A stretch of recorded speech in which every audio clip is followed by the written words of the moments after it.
저는 오래전에 신앙에 대한 충격적인 경험을 했습니다. 신학교에 다닐 때의 일이었습니다. 수업을 위해 강의실로 가는데 어떤 환상이 보였습니다. 내 마음속에 예수님이 보였는데 그 예수님이 석고상처럼 보인 것이었습니다. 성령님이 죽어가는 내 신앙을 이렇게 보여준 것이었습니다.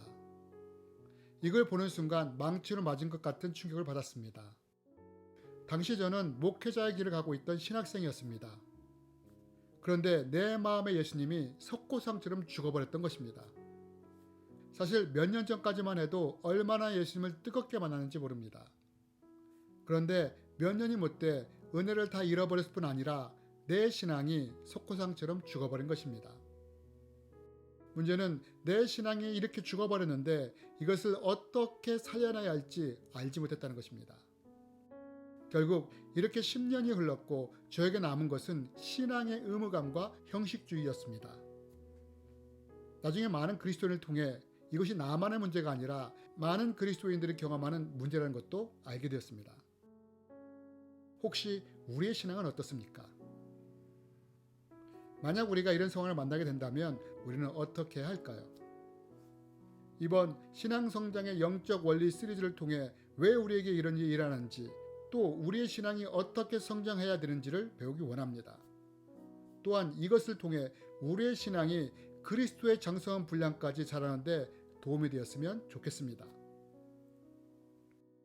하나님은 우리가 그리스도의 장성한 분량에까지 이르기를 원한다고 말씀하십니다. 그럼 우리가 어떻게 할 때 이렇게 성장할 수 있을까요? 우리의 신앙은 일반적으로 4단계에 걸쳐 성장하게 됩니다.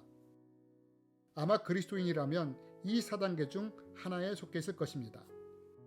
그렇다면 나의 신앙 단계는 어디에 속해 있을까요? 또 이것을 안다면 내 신앙은 어떤 단계로 성장해야 할까요? 우리의 신앙은 4단계를 걸쳐 성장하게 되는데 그 첫 번째 단계가 바로 거듭남의 단계입니다. 우리는 이것이 무엇인지 요한복음 3장을 통해 찾아볼 수 있습니다. 예수님이 니고데모에게 말씀하십니다. 예수께서 대답하시되 진실로 진실로 내게 이르노니 사람이 물과 성령으로 나지 아니하면 하나님 나라에 들어갈 수 없느니라. 이 신앙 성장의 1단계는 우리가 성령에 의해 거듭나는 단계입니다. 신앙의 첫 단계로서 은혜와 감격을 경험하는 단계이기도 합니다. 어떤 분들은 이 단계를 예수님을 인격적으로 만나는 단계 혹은 첫사랑의 단계라고 말하기도 합니다. 아마도 우리의 대부분은 이때를 기억하고 있을 것입니다. 그렇다면 우리는 그때의 은혜와 감격을 지금도 유지하고 있습니까? 아니면 그때의 은혜와 열정이 지금은 사그라들었습니까? 은혜와 감격을 그대로 유지하고 있다면 감사한 일이지만 사그라들었다면 그것은 거듭남과 함께 시작되는 속사람과 겉사람의 전쟁에 대해 잘 몰랐기 때문일 것입니다. 이것이 무엇일까요? 우리는 이것이 무엇인지 사도 바울의 고백을 통해 발견할 수 있습니다. 내 속사람으로는 하나님의 법을 즐거워하되 내 지체 속에서 한 다른 법이 내 마음의 법과 싸워 내 지체 속에 있는 죄의 법으로 나를 사로잡는 것을 보는도다. 오라 나는 곤고한 사람이로다. 이 사망의 몸에서 누가 나를 건져내랴. 많은 사람들이 첫사랑의 은혜가 평생 갈 줄 압니다. 그러나 대부분 짧으면 1년, 길면 2, 3년이 지나지 않아 그 첫사랑의 은혜가 사라지고 맙니다. 왜 그럴까요? 거듭남과 함께 시작되는 신앙 성장의 2단계인 속사람과 겉사람의 전쟁에서 패했기 때문입니다. 사도 바울은 말합니다. 내 속사람은 하나님의 법을 즐거워하는데 내 지체에는 다른 법이 있어서 죄의 법을 따른다고 말입니다. 즉 속사람인 성령님과 내 영은 하나님의 법을 따르려고 하는데 겉사람인 내 육체는 하나님의 뜻을 따르는 것을 거부한다는 것입니다. 이것이 바로 속사람과 겉사람의 전쟁인 것입니다. 만약 우리의 첫사랑이 식었다면 그것은 나의 속사람이 겉사람에게 졌기 때문입니다. 그래서 속사람의 은혜와 감격이 서서히 사그라든 것입니다. 반면 겉사람과 속사람의 충돌에서 속사람이 이긴다면 어떻게 될까요? 여전히 은혜와 감격이 유지되는 것입니다.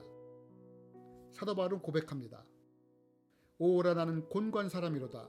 이 사망의 몸에서 누가 나를 건져내랴 라고 고백합니다. 그러나 우리가 주목할 것은 사도 바울은 이 싸움에서 지지 않았다는 것입니다.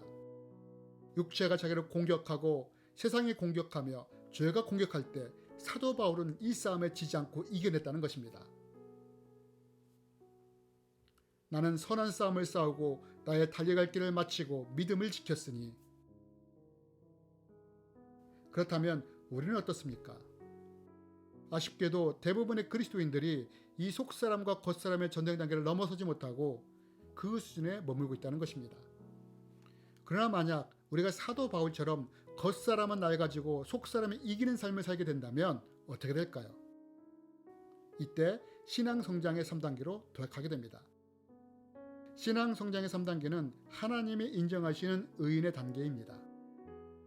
이 단계는 우리가 겉사람과 속사람의 전쟁에서 겉사람의 죄성을 버리고 거룩하게 될 때 이르는 단계입니다.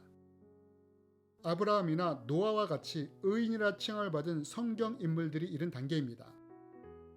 사실 우리는 예수님을 믿고 거듭날 때 의인이라 칭함을 받습니다. 이것을 이신칭의라 부릅니다. 그러나 이 3단계의 의인은 이신칭의의 의인이 아니라 삶의 거룩성으로 말미암아 하나님이 인정하시는 의인의 단계에 이른 사람들입니다. 이런 의인을 통해 하나님의 역사도 강하게 나타나게 됩니다. 야고보서에 보면 의인의 간구는 역사하는 힘이 크다고 했는데 바로 이런 역사가 나타나게 되는 것입니다. 하나님은 우리 모든 그리스도인들이 이렇게 성장하길 원하십니다.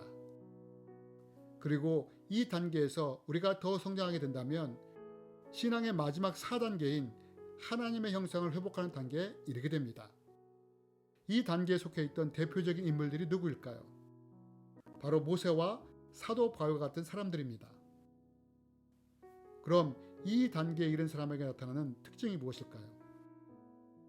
하나님의 인성과 신성이 나타난다는 것입니다. 아담은 죄로 말미암아 하나님의 인성과 신성을 잃어버리고 말았습니다.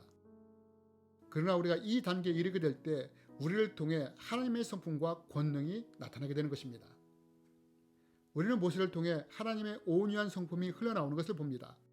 뿐만 아니라 하나님의 권능이 흘러나오는 것도 봅니다.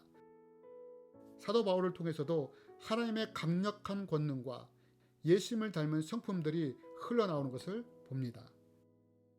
이 단계가 바로 그리스도의 장성한 분량에 이른 단계인 것입니다. 하나님은 우리의 신앙이 이렇게 성장하길 원하시는 것입니다. 그렇다면 나는 어떻습니까? 나의 신앙은 어디에 속해 있으며 내가 성장해야 할 단계는 어떤 단계입니까? 다음 편부터는 우리의 신앙이 어떻게 성장해야 하는지 각 단계별로 더 구체적으로 배우길 원합니다.